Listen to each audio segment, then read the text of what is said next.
les choses? Bah oui, et puis le temps qui passe aussi. C'est vrai que c'est important de dire les choses aux gens qu'on aime pendant la vie, quoi. Et puis voilà, à la fin c'est un petit peu tard, donc c'est vrai que on se remet un petit peu en question, et puis ça fait partie des valeurs aussi.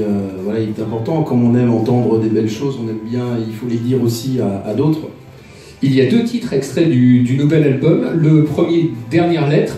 Tu peux nous parler de ce titre, de la façon dont il a été Dernière lettre. Ma dernière lettre.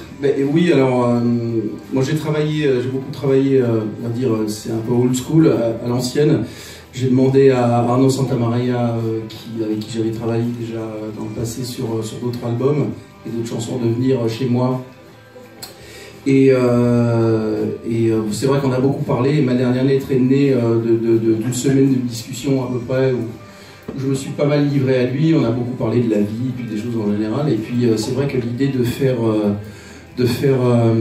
une dernière lettre, c'est toujours quelque chose de très fort, quand c'est ou la première fois ou la dernière fois. Il y a cet élément un petit peu solennel et comme une lettre de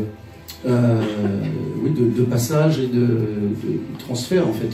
Qu'est-ce qu'on a à dire, comment on pourrait dire les choses à une personne en très peu de lignes, résumer une vie d'émotions et tout ça.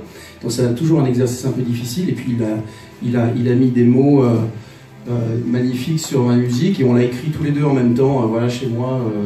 Puis ma guitare, et puis lui était, pendant que je déchiffrais la mélodie, lui il écrivait en même temps, donc ça s'est passé comme ça. Parce que c'est la lettre que tu aurais aimé recevoir de ton père, mais c'est aussi celle que tu lui transmets, non? Oui, et puis c'est aussi, je pense que les gens peuvent se l'approprier aussi, voilà, je voulais aussi créer un modèle de lettre d'amour quelque part. C'est une très belle chose, et je pense qu'aujourd'hui on en a tous besoin dans le monde dans lequel on vit, donc voilà, c'est un petit peu une base un condensé de tout ce qu'on pourrait offrir aux gens qu'on aime.